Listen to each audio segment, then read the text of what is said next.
Good morning. Good morning. My name is Debbie Ramsey. I use she, her pronouns.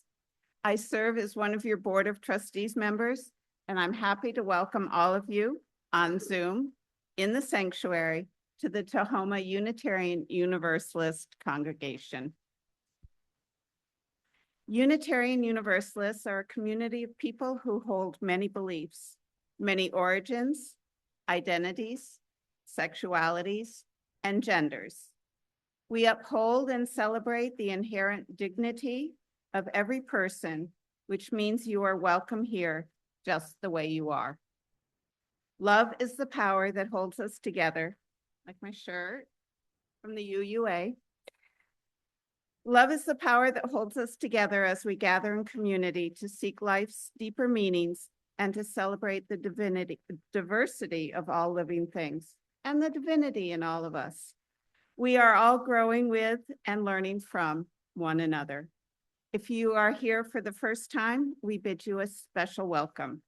After the service, I will be in the sanctuary over there by the table with the red tablecloth next to the coffee to answer any questions you may have about Unitarian Universalism or our congregation, or if you have questions about how to become involved in our community, just ask. I also encourage you to explore our website, tahomauu.com. At that website, you can sign up for our weekly e-news, which includes information about important fun events going on in our congregational life and how you can participate. There is a lot happening here at Tahoma UU. Reverend Margot, who is not invisible, but is downstairs with the children. Oh, no, she's right here today. She told me to tell you that she is actually here in the church, but anyway, she is looking for some volunteers to bring our seasonal tree, our Yule tree, our Christmas tree. It needs to come down from upstairs. So kind of like a fire bucket brigade we can do on the stairs to bring it down and set it up back here. Also, Patty has an announcement to make. Oh, and Margot needs them right after the service, so get your coffee now.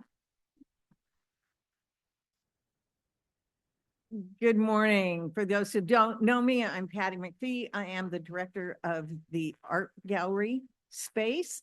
I wanted to remind everyone this particular show comes down starting today. If you are interested in purchasing any of the artwork in the show, please contact me immediately after the service and we can make arrangements for that. Otherwise, this show comes down and the new show comes up. The new show is going to be small art. Everything will be under $75 and will be available for purchase as gifts. Many of them will be in the $10 to $25 range. So please don't think of art as something for others. This is art for everyone. Patty. You're also invited to join us for a social hour immediately following the service, right over there, unless you're helping with the tree. For those of you who are newer to our community, we have red coffee mugs for you to use if you would like to identify yourself as someone who wants to talk. I've also been told that they hold more. If you are someone who would benefit from a large print hymnal or a hearing assistance device, they are available at the table in the back. We want to remind everyone that our services are available through Zoom and posted to YouTube, which means if you come up front, your image may appear on those venues. As we begin our service in this beautiful place called Tahoma by local indigenous tribes and nations, I acknowledge that we meet today on the land of the Coast Salish people, including the Puyallup tribal nation, land from which they were forcibly displaced. I honor the resiliency of indigenous people and stand with them as they continue to protect their culture, land, and water, and fight for their visibility, sovereignty, and very existence. Lastly, please set your electronic devices to worship mode. Let us exhale deeply and settle ourselves into this holy moment of sharing and receiving. Now let us join together in worship.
Here are our opening words.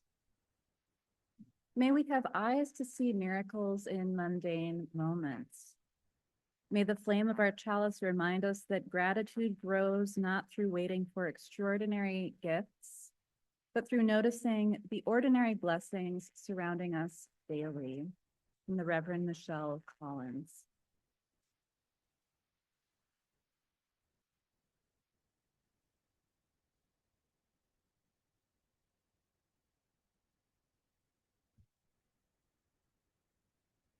I will call upon Melody Moberg to light the chalice. Okay, yeah.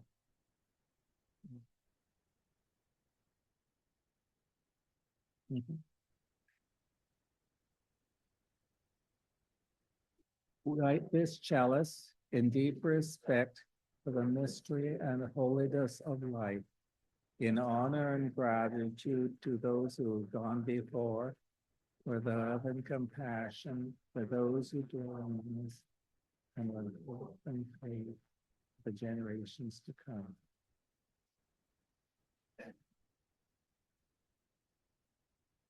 We'll be going to hymn 322, Thanks Be for These.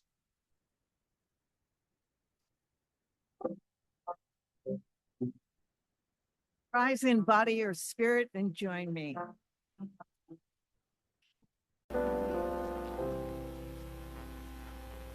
Thanks be to these lives and loved times, moments of grace and delight, trial and failure intertwined, shaping our vision of the right. Thanks be for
Good morning.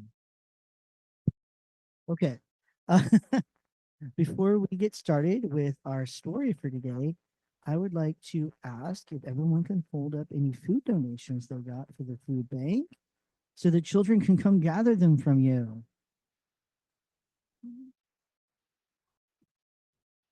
John over there says.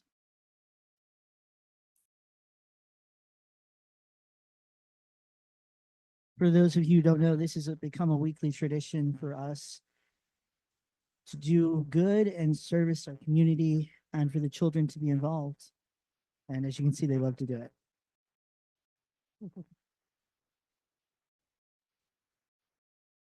Okay.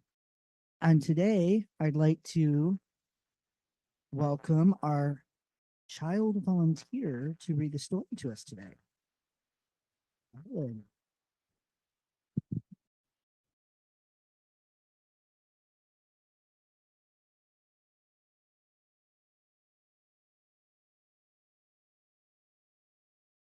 This story is called Grateful, and it is a song of giving thanks.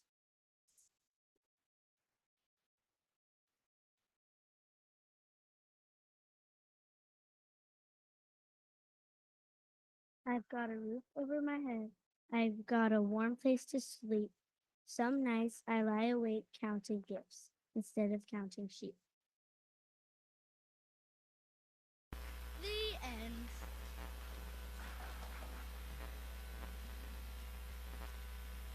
Please help us sing the children out. We hold you in our love as you go, as you go. May your heart be at peace as you go. To nurture the spark of her precious life. We hold you in our love as you go. We hold you in our love as you go, as you go. May your heart be at peace as you go. To nurture the spark of our precious life. We hold you in our love as you go.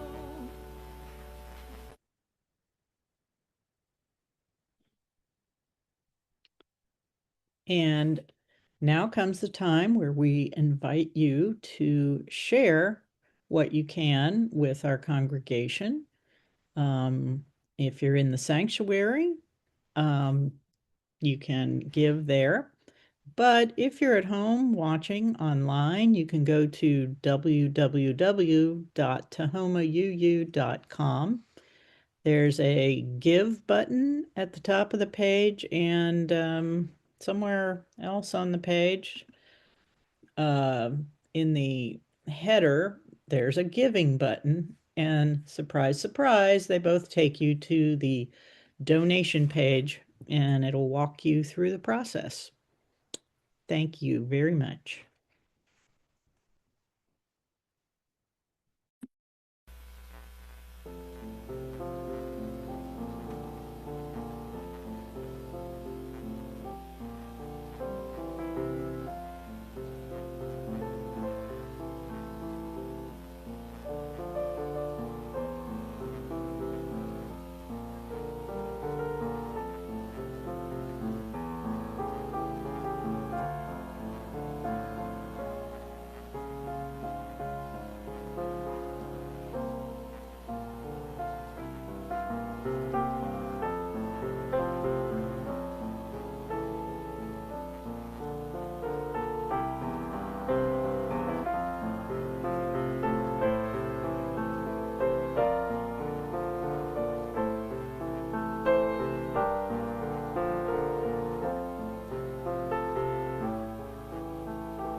Oh. Okay, we dedicate ourselves and our offerings to the work of this congregation, weaving a tapestry of love we call community, both within and beyond these walls. I'm sorry, David. If you could rise in body or spirit now and join me in hymn 16 in the gray hymnal, "'Tis a gift to be simple."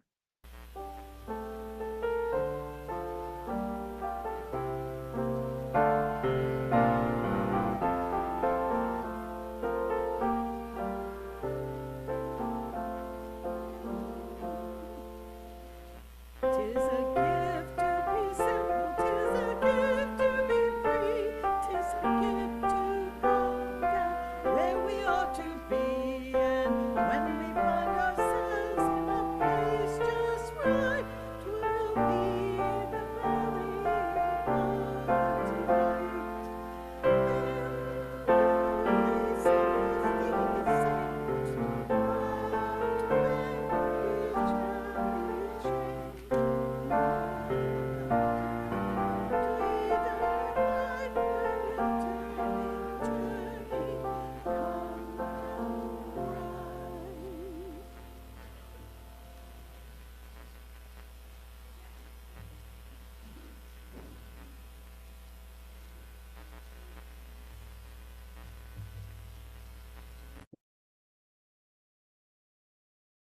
So again, my name is Melody Moberg. I use she, her pronouns, and I'm so grateful to be your guest speaker today. Today's reading is If the Moon Came Out Only Once a Month by Kathy Ross. If the moon came out only once a month, people would appreciate it more. They'd mark it in their date books, take a walk by moonlight, notice how their bedroom window framed its silver smile. And if the moon came out just once a year, it would be a holiday with tinsel streamers tied to lampposts, stores closing early so no one has to work on Lunar Eve. So travelers get to rush home by moon night, celebrations with champagne and cheese. Folks would stay awake until dawn to watch it turn transparent and slowly fade away. And if the moon came out randomly, the world would be on wide alert, never knowing when it might appear. Spotters scanning the empty skies, weathermen on TV giving odds, a 10% chance of moon tonight. And when it suddenly begins to rise, everyone would cry, "The moon is out!" Crowds would fill the streets, jostling and pointing. Night events would be canceled, moon closure signs on every door. And if the moon rose but once a century, ascending luminous and lush on a long-awaited night, all humans on the planet would gather in huddled, whispering groups and stare in awe, dazzled by its brilliance, enchanted by its spell. Years later, they would tell their children, "Yes, I saw it once, and maybe someday you will see it too." But the moon is always with us, an old familiar face, like the mantle clock, so no one pays it much attention. Tonight, why not go outside and gaze up in wonder, as if you've never seen it before, as if it were a miracle, as if you had been waiting your whole life.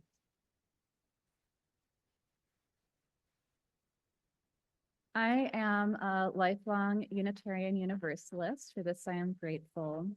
And for so long, I emphatically did not believe in miracles.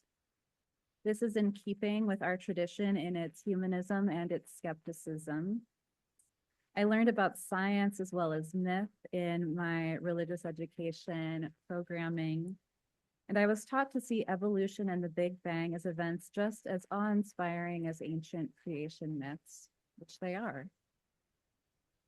Long ago, our religious ancestors, the Unitarians, they were once Christians who believed that Jesus was a great leader who pointed to God but was not God. They believed that Jesus had powerful teachings to share, but he didn't turn water into wine. He didn't raise people from the dead. Thomas Jefferson is rightly a controversial figure because he owned slaves. And he created a rendering of the New Testament that really exemplified the ethos of the Enlightenment era. He went through the Bible and he removed all of the miracles performed by Jesus, and he kept only the words attributed to him. I see and understand incredulity around miracles. And I can also see how belief in miracles can hurt people. Two religious leaders I know, one from a fairly conservative tradition, confided in me that they do not believe in miracles. One leader actually went on a pilgrimage with Mother Teresa. They walked with sick children to a healing spring, which was meant to cure the children of their ailments. And at the end of that long pilgrimage, none of the children were cured. Another religious leader could not reconcile a loving God who performs miracles with the problem of evil and suffering. This is a term known as theodicy. If God could save one child from illness, how could God leave other children to suffer? This is a real question. This leader believes that the word miracle obscures the talent, dedication, and knowledge which allowed the supposed miracle to happen. We might not see the training and creativity of doctors and nurses behind the medical miracle. We name as miracle actions resulting from the generosity of others.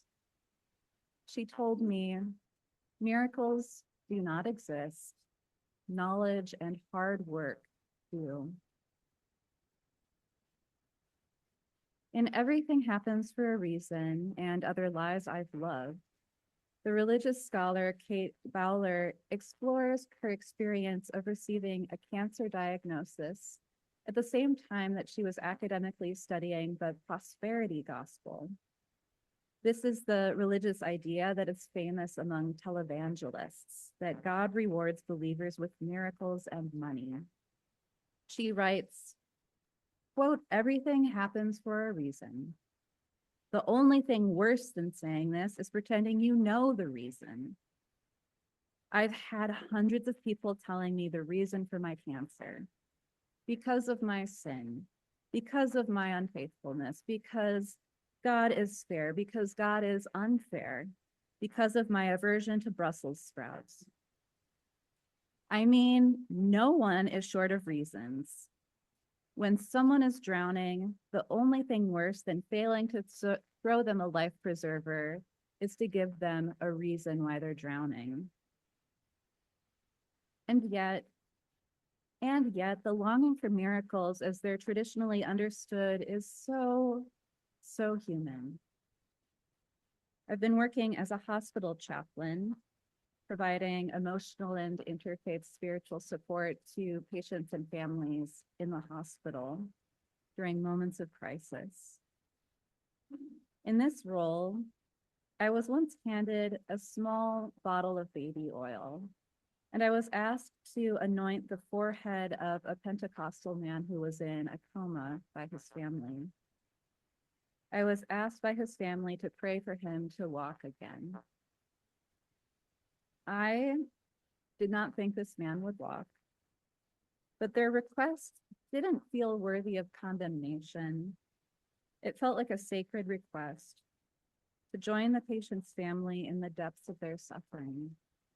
Yes, they asked for a miracle out of faith, and they also asked for the miracle out of heartbreaking desperation and love. It can be an honor to witness this kind of devotion. Kate Bowler also writes about this in Everything Happens for a Reason. When prosperity believers live out their daily struggles with smiles on their faces, she writes, sometimes I want to applaud. They confront the impossible and joyfully insist that God make a way. They obediently put miracle oil on their failing bodies. They give large offerings to the church and expect great things. They stubbornly get out of their hospital beds and declare themselves healed, and every so often, every once in a while, it happens. Given all of this, it might be a surprise to learn that I started a spiritual practice of noticing miracles. When I began working as a chaplain, patients would occasionally tell me that I performed a miracle for them, and this made me very uncomfortable. So I visited with them. Later, they happened to get good test results. They connected the two events as correlated, though I did not think that was the case. Being told I performed miracles made me uncomfortable, and when another chaplain asked me how my afternoon went, I might say, well, someone said I performed a miracle today, and then we'd laugh and talk about how weird our jobs were and move on. Patients tell me about other miracles too. One man was recovering from a debilitating illness, and at the same time, he told me that his vision was magically restored. He was able to see again without his glasses. I got permission from a patient to share about her daughter. Her daughter was born with a large growth on her head, and she told me that without intervention, this growth, the mother claimed, it shrank down and down and down to nothing but a birthmark in the shape of a heart. This was supposed to be a medical impossibility. The mother told me, quote, my daughter's recovery is a miracle, and also miracles are all around us. A tree is a miracle. We never think about how often we aren't in a car accident when we could have been. One morning, I delivered a pamphlet on funeral homes to the family of a man who was unresponsive and supposed to be dying. In the afternoon, I visited again, and the man was awake and doing much better. A few days later, I sat across from him and heard the story of his life, and cautiously, tenderly, he took off his socks and showed me markings that had appeared on his feet when he woke up. They were right in the center of his feet and looked like stigmata. So for some Christians, stigmata are miraculous wounds which appear on the feet, hands, and side of the faithful that look like the wounds received by Jesus on the cross. Believing in medical miracles can be dangerous. By living in denial and waiting for a miracle that might not happen, people experience much more pain and suffering than they need to. It's possible that the markings on the man's feet have a clear medical explanation. And so this day, I wanted to say to my colleagues, apparently, I witnessed a miracle. And then I realized I actually did witness a miracle. By any definition, it's a miracle that a man who was on the brink of death unexpectedly recovered. It was more of a miracle that he woke up and found markings on his feet that served to him as a concrete reminder of his faith and as an expression of deep gratitude that he had come back from the brink of death. I didn't want to brush off this miracle like I'd brushed off so many others. I wanted to actually acknowledge it, to say, yes, this is a miracle. And it's worthy of celebration and it's worthy of awe. And so after that, I started noticing other miracles. When they'd happen, I'd pause and say to myself, this is actually a miracle. And I kept noticing more and more, and soon I felt like my life was full of miracles. At some point, I started a list on my phone of all of the miracles that I encountered, and here are some of them. My coworker needed Tylenol. We looked all over the office in every cupboard and couldn't find any. And then we opened the drawer right next to her desk, and there was a bottle. A hospital patient needed to see a Catholic priest for anointing of the sick, which is also known as last rites. The next morning, she was doing much better. I unexpectedly received a box of chocolates on my doorstep when I really, really needed a box of chocolates. One of these chocolates had an affirmation on the wrapper that said, "Enjoy miracles." A great blue heron landed in my backyard in Tacoma. I went to the San Juan Islands and unexpectedly saw a pod of orca whales from the beach. Later that day, I saw another great blue heron, and I found ripe strawberries in an abandoned garden bed in October. They were some of the best I'd ever tasted. These miracles are things that surprised me. They're things that delighted me. Lucky instances where things just worked out, and they're not necessarily supernatural. The miracle of chocolate arriving at my doorstep is really the miracle of somebody caring about me. And the miracle of orcas and herons is the miracle of living in a biodiverse landscape and being in the right place and the right time. Ultimately, I believe that everything is a miracle. And we can't always perceive it that way. Walt Whitman wrote, "I believe a leaf of grass is no less than the journey work of the stars, and the running blackberry would adorn the parlors of heaven, and the narrowest hinge on my hand puts to scorn all machinery."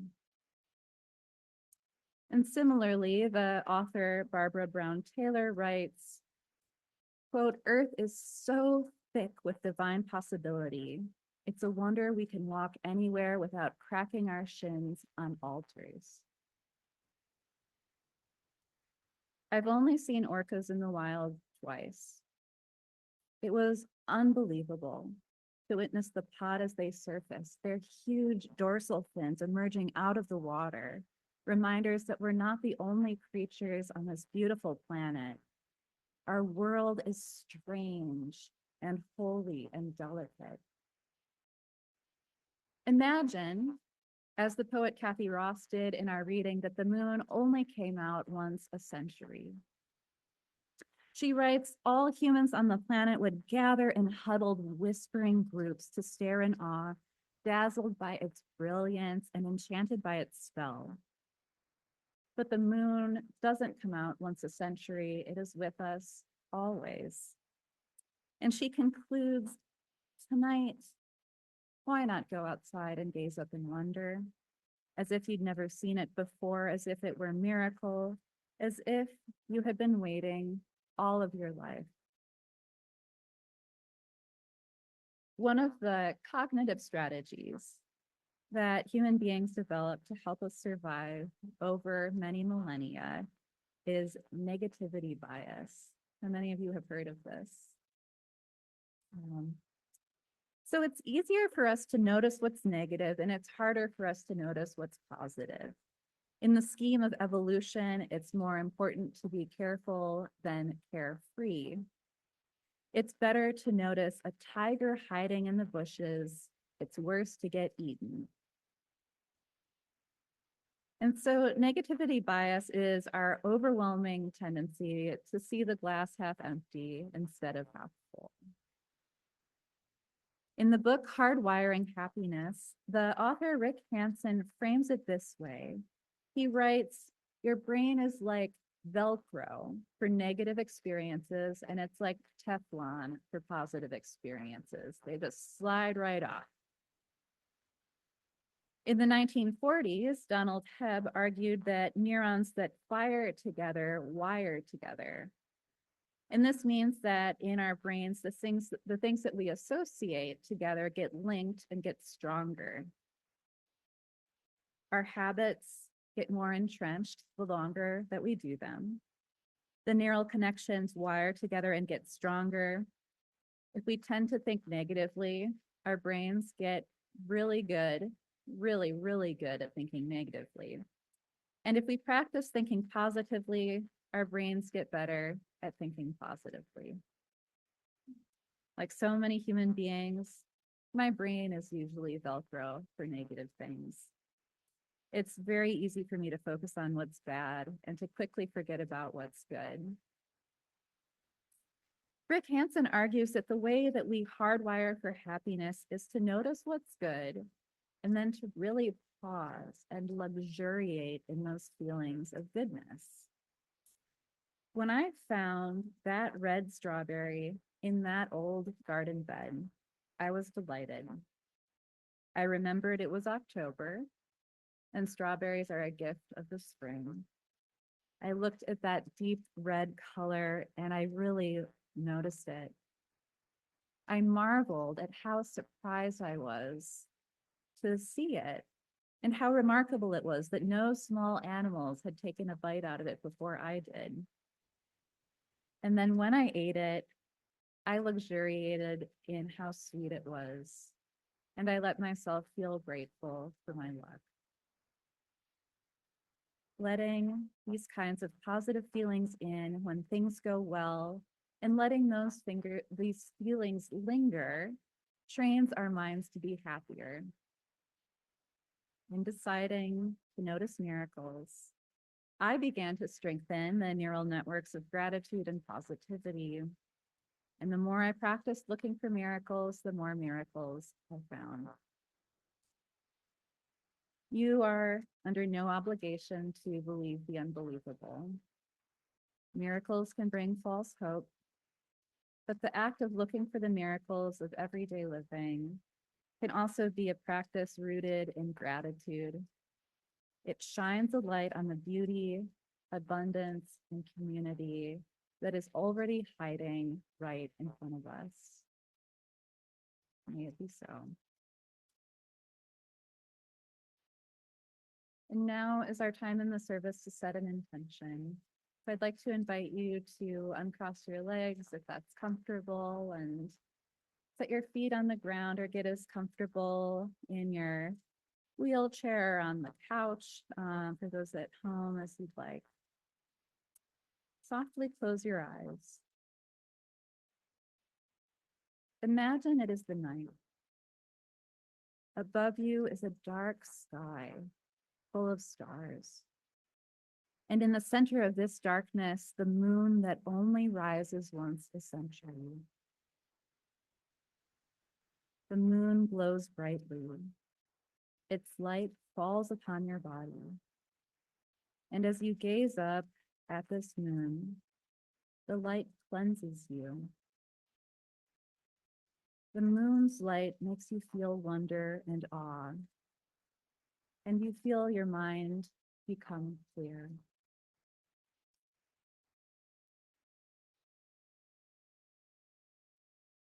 There are miracles all around us, miracles of a natural rather than supernatural origin. Our world is painful and beautiful. We're hardwired to see the pain and forget the beauty. I wonder, what beauty in your life do you take for granted? How many everyday miracles can you find in an hour? Is there one single everyday miracle in your life that you can think of right now? Is there one everyday miracle you can think of right now? In the week ahead, may miracles fall upon you like silver moonlight. May it be so, and blessed be. Now I'd like to invite you to open your eyes again and rise in body or in spirit to join in singing hymn number 128, For All That Is Our Life.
Our worship ends, but the practice of noticing continues. May you discover treasures hiding in tomorrow's ordinary moments. The warmth of morning coffee, a stranger's kindness, the miracle of lungs that breathe without asking. Go forth, gathering what is already here. From the Reverend Michelle Collins.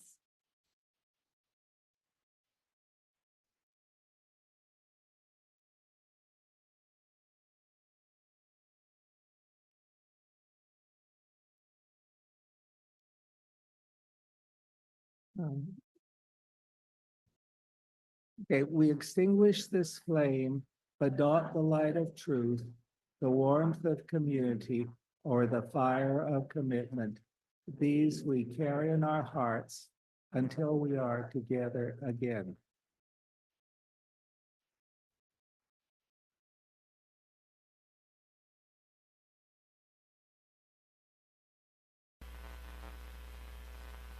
And now our closing blessing song.